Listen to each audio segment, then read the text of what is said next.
Yo, what's good? It's your boy Druid, and today we got a banger. I'm talking about the time I went to church off triple sec, hammered as fuck. It was a time. It was quite an event. Anyways, I hope y'all like the video. Drop a like if you do. Don't forget to subscribe. Let's just jump into the video. So this happened. I'm not entirely sure. I do know that it was when I was 17, and I'm pretty sure it was in the fall. So we're guessing sometime in fall 2021. I'm tripping. Alright, either way. So sometime when I was 17, I happened to be at my dad's house for the weekend alongside all my other siblings. And every week, because I grew up in a Christian household, going to church is a mandatory. No matter if we're with mom or if we're with dad, we go to church every Sunday. It is how it is. It may mean different things between different parents. We may go to different churches when we're with different parents. But all the same, we still gotta go to church, right? So one Sunday I come down and I'm not a breakfast guy. And back then my go-to thing was just to drink a glass of juice every morning, and my dad always had some orange juice. I was in the kitchen just pouring myself a glass of orange juice, and my brother joins me, passing the bottle. But my bro, he moves over, opens the pantry, what any meddling kid would do, I guess, and the first thing I see on a middle shelf, right at eye level, is a bottle of triple sec. The first thing I see on the bottle of the triple sec is the orange label, and my mind makes the connection immediately. Why not pour a little? Why not we have a little fun? Let's fully wake up. Let's get the senses moving. I haven't had my morning juice. So I pour one. I didn't understand general conceptions of this, that, and the third of how you're supposed to mix a mixed drink. I did not give myself teenager portions. I poured halfsies. I said, sipped a bit off the top of my cup, filled it all the way back up to the top, slammed it, and then immediately pulled the Druid and poured me a whole nother one, another halfsies, without thinking. And I sipped that one a bit slower. This whole time, my brother's just standing there watching me, and I think he pours a little bit in there too, but not enough to be where I am.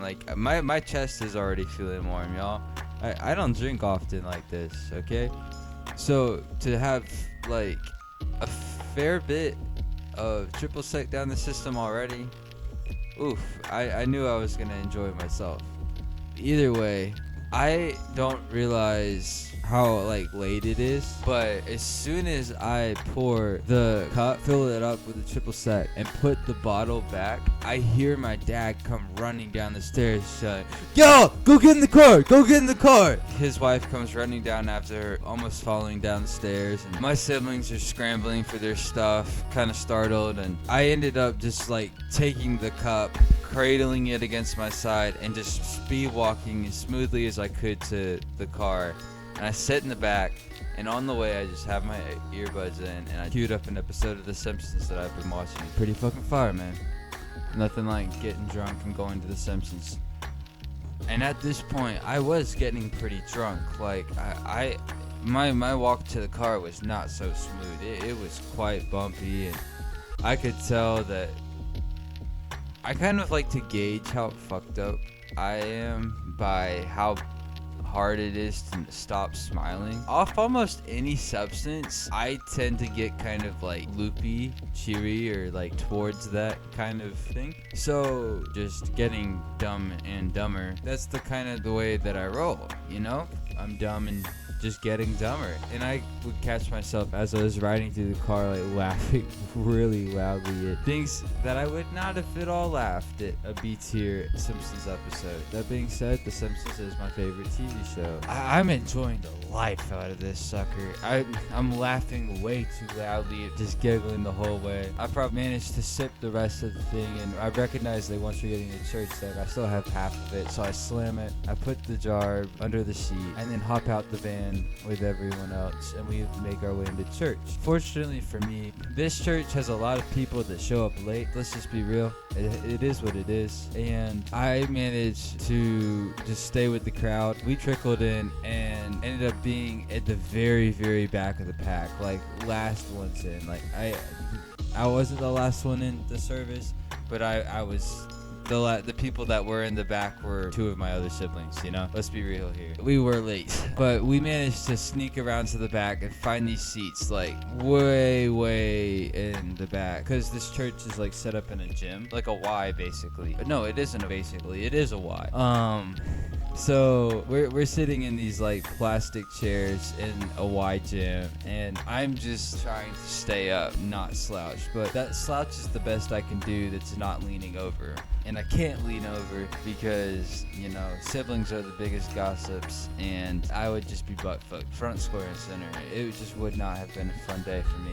We were so late that we missed all of the singing, which makes me wonder how many other people were late that all missed the singing, because it was like 16 people, not including us. Like, there was a fair bit of motherfuckers coming in this bit, like on their phones, probably sliding some Snapchats, checking on the grinder notifications, all that, you know. We find our seats, we get ourselves situated. While we're walking in, there's a guy giving the prayer before you start the sermon, and the guy gets up. I was kind of surprised, because the guy that got up, he was not usually the preacher. Let's just establish the fact that there are preachers that are much better orators than others, right? Some people are much better at reaching the masses in a sense. Not that the sole purpose of religion is entertainment, but if you are going to reach the masses, you have to be able to retain their attention. And in the world of TikTok reels and YouTube shorts, that ain't happening, mister. How many people understand complex theology?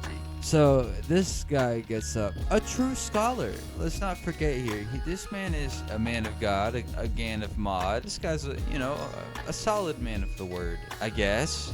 But I feel like that was kind of the point he was trying to make this entire sermon.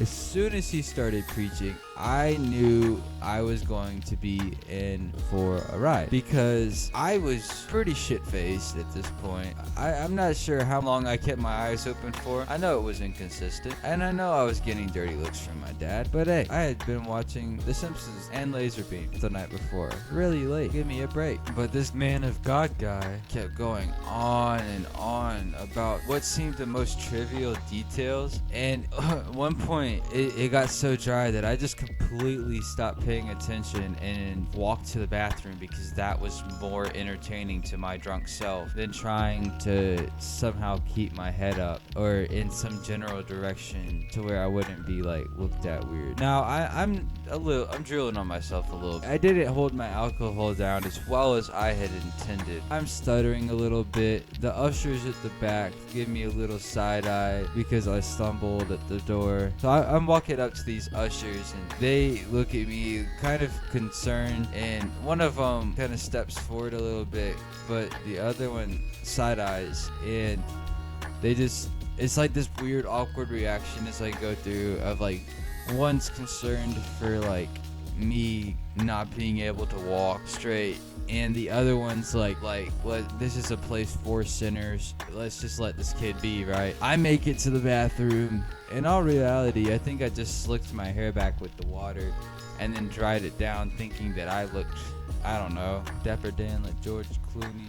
I was feeling myself in that mirror. You know, when you're off the alcohol, your perception of yourself goes. But at the same time, I could tell I was starting to like kind of snap out of it a little bit. I drank some water. That kind of straightened me up, and I made my way all the way back, a bit less unsteady than before. I make my seat back down, sit down, nobody really says anything. I make it through like about 5 minutes of this sermon mark. All of a sudden I hear what sounds like light purring. I look behind me, scan the road beside me, and my dad's wife fell asleep at the sermon. My dad heard it immediately, give her a quick little elbow, and she sat up, but sat up hard. So she like stomped and jumped in her chair at the same time. Her face went beet red. I guess because that bitch is a ginger. Not that I hate on gingers. Two of my siblings are gingers, and gingers, not genders. Should we make a shirt that says "Don't judge ginger, judge gender"? I don't know, man. That'd be kind of weird. Anyways, the people around us kind of start snickering. And not just the kid. The guy preaching literally stops and stares at her, makes eye contact, singles her out, bro. He saw the whole thing. Her face beet red. The sermon ended like not much longer, like 2 or 3 minutes longer. They sang one more song. I skedaddled. The rest of us followed suit, and we made it back for an unmemorable lunch. I figured at this point some of y'all might like to see what I've been cooking up. Here's a listen.